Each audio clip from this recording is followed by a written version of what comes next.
Hello students, कैसे हैं आप सभी। उम्मीद करता हूँ बहुत अच्छे होंगे। माय डियर स्टूडेंट्स, आप देख पा रहे होंगे मेरे एक नोटबुक पर कुछ लिखा हुआ है जिसका नाम है ट्रिकी वोकैबुलरी। ट्रिकी वोकैबुलरी मतलब कोई भी वर्ड मीनिंग को एक कॉन्सेप्ट से, ट्रिक से कैसे जल्दी से जल्दी याद कर पाओगे और एक होल लाइफ अपने माइंड में रख सकते हो।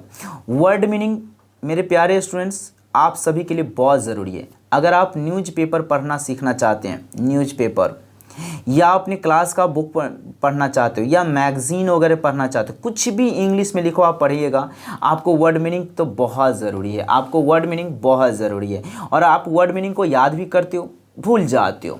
तो मैं आज इस वोकैबुलरी वाली सेशन में मैं पर डे इस चैनल पर वोकैबुलरी का 10 वर्ड्स आपको भेजता हूँ।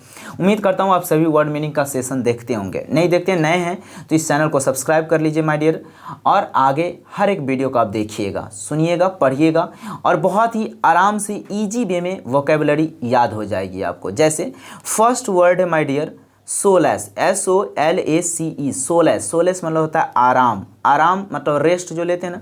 ये लिंक है, ये आप देख रहे होंगे LIN के लिंक। ये लिंक मतलब होता है कोड करना, यानी कि इस वर्ड को कैसे याद किया जाए। तो सोलेस मतलब सोले बेटा थोड़ा सोले ताकि तुझे आराम मिल जाए। सोलेस मतलब आराम। अब इसको याद कैसे करोगे? सोले बेटा थोड़ा सोले ताकि तुझे आराम मिल जाए।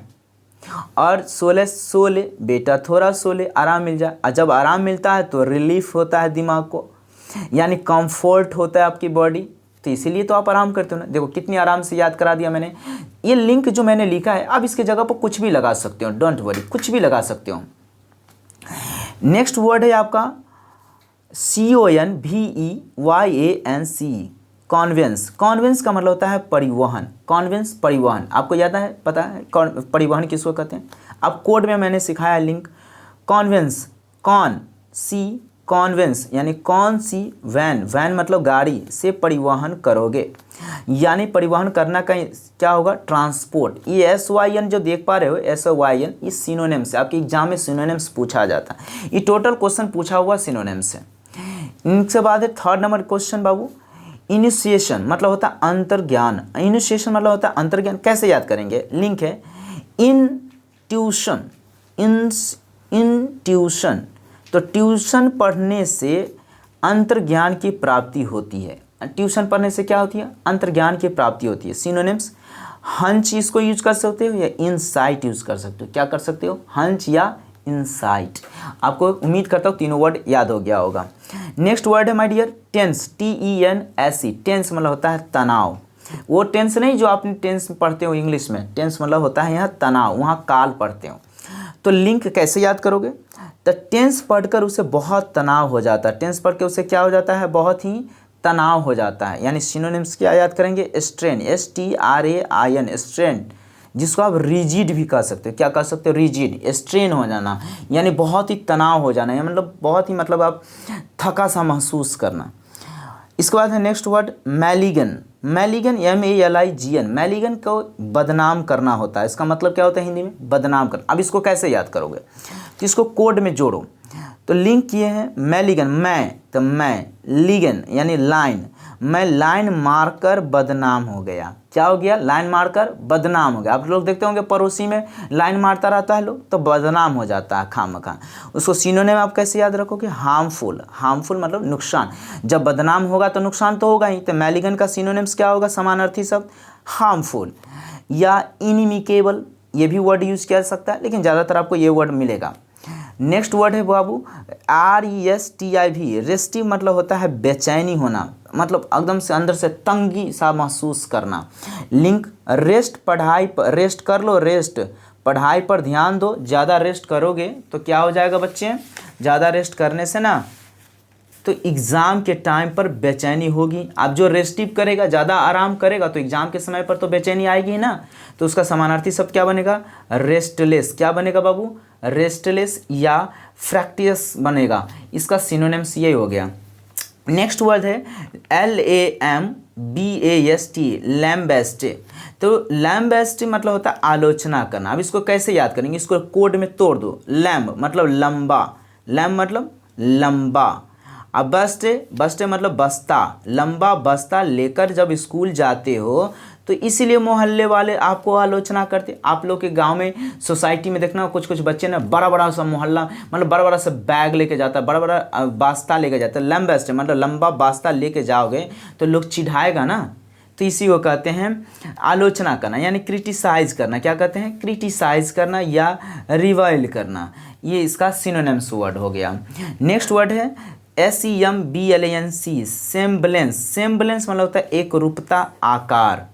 तो सेम्बलेंस को आप कैसे याद करोगे? तो देखो हमने लिंक कैसे किया। सेम्बलेंस यानी आपका और मेरा अकाउंट में जो बैलेंस है ना, यानी कि बैंक अकाउंट में जो बैलेंस है सेम है, मतलब सेम बैलेंस मतलब सेम है, अर्थात एक रूपता, यानी आपके बैंक अकाउंट में जितना रुपया उतनी ही मेरे बैंक अकाउंट में रुपया है। तो सेम बैलेंस मतलब एक रूपता और आकार। माय डियर, ये जो लिंक में आप अपने अकॉर्डिंग चेंज कर सकते हो, मुझे जो अच्छा लगा मैंने इसमें सेट कर दिया।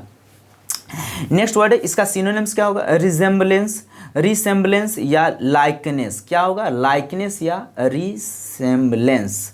आप इसको सिनोनिम्स में याद कर सकते हो। नेक्स्ट वर्ड है आपका फोनी। फोनी का मतलब होता है जाली या पाखंडी। अब इसको कैसे याद करोगे? PHONY, फोनी। कैसे याद करेंगे?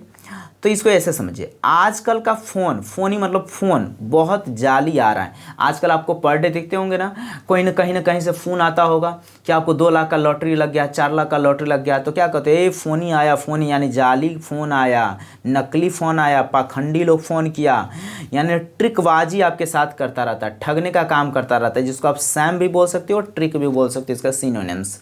नेक्स्ट वर्ड है आपका DOCILE, डॉसिल। डॉसिल का मतलब होता है सीधा या साधा ईमानदार व्यक्ति। सीधा साधा व्यक्ति होता है ना, एकदम भोला भाला सा। ये कैसे इसको याद करेंगे? डॉसिल यानी डो से डोसा, डो से डोसा खाकर ईमानदार बन जाता है। डो से डोसा खाकर क्या बन जाता है? ईमानदार बन जाता है। इसका सिनोनिम कैसे याद करोगे? मिक। मिक मतलब होता है ईमानदार, सीधा साधा व्यक्ति, या कंप्लिएंट मतलब होता है ईमानदार या सीधा साधा व्यक्ति। माय डियर स्टूडेंट, मैं उम्मीद करता हूँ आपको बहुत अच्छे तरीके से ये वर्ड मीनिंग याद हो गया होगा। आप चाहे जिस भी कॉम्पिटिटिव एग्जाम की तैयारी कर रहे हो, जैसे SSC की तैयारी कर रहे हो, मान लीजिए अगर आप SSC की तैयारी कर रहे हो, या फिर आप बैंक की तैयारी कर रहे हो, या फिर किसी डिफेंस सेक्टर में जाना चाहते हो, या फिर आप ग्रेजुएट कर रहे हो, या फिर आप 12th की तैयारी कर रहे हो, हर जगह आपको सिनोनिम्स एंटोनिम्स पूछेगा ही पूछेगा। और सिनोनिम्स एंटोनिम्स तो पूछेगा वो तो सही है, बट अगर आप न्यूज़पेपर पढ़ते हो, बुक पढ़ते हो, मैगजीन पढ़ते हो, तो वर्ड मीनिंग तो आपको वोकैबुलरी आपको बिल्ड होनी चाहिए। कल को इंग्लिश में स्पोकन क्लास से स्टार्ट करोगे, इंग्लिश बोलने को अगर आप रेडी होगे कि मुझे इंग्लिश बोलने आना चाहिए, जब आप स्पोकन करोगे, इंग्लिश में बातें करोगे, तो वहाँ भी आपको वोकैबुलरी की बहुत ज़रूरत पड़ेगी। तो वोकैबुलरी तो आप याद तो करते हो बट भूल जाते हो, तो आप जल्दी ना भूलो, इसके लिए मैंने कोडिंग लगा करके आपको याद कराने की कोशिश किया। माय डियर स्टूडेंट्स, आपसे लास्ट में मैं कहूँगा, एक रिक्वेस्ट करूँगा, ये चैनल नहीं है, आप लोगों की हेल्प की ज़रूरत है। तो अगर आपको इस वर्ड मीनिंग से कुछ सीखने को मिला होगा तो आप लाइक शेयर सब्सक्राइब जरूर कर दीजिएगा। और हाँ, पर डे मैं आपको बता दूं, पर डे एवरी डे आपको वर्ड मीनिंग का एक वीडियो जरूर मिलेगा। एवरीडे वर्ड मीनिंग का वीडियो मिलेगा। मैं स्पीच अपलोड करता रहता हूं। आप बताइएगा किस टॉपिक पर आपको स्पीच चाहिए। मैं आपको लेटर लिखना सिखलाऊंगा। अभी जस्ट मैं आपको इसी चैनल पर माई सेल्फ यानी कि इंट्रोडक्शन लिखना सिखलाया हूं। आप जाके इस वीडियो में इंट्रोडक्शन लिखना सीख जाइए, लेटर लिखना सिखा दूंगा। वर्ड मीनिंग तो देता ही हूँ पर डे। स्पीच भी मैं अभी जस्ट इसी चैनल पर आपको इंडिपेंडेंस डे पे स्पीच भी रिलीज किया हूँ। तो आप सारे कुछ देखिए और सीखिए। ये चैनल आपको नाम भी है एजुकेशन फॉर जॉब, और एजुकेशन आपके लिए बहुत ज़रूरत है। तो आप लोग पढ़िए और चैनल को सपोर्ट करते चलिए, मुझे सपोर्ट करते चलिए। लाइक कीजिएगा तो मुझे अच्छा लगेगा, ताकि मैं आपको और भी बहुत सारे वीडियोस देते रहूं। और कमेंट में बताइएगा आपको क्या क्या चाहिए, तो मैं उस पर पहल करूंगा। राइट ना? ठीक है, फिर मिलता हूं अगले वीडियो में।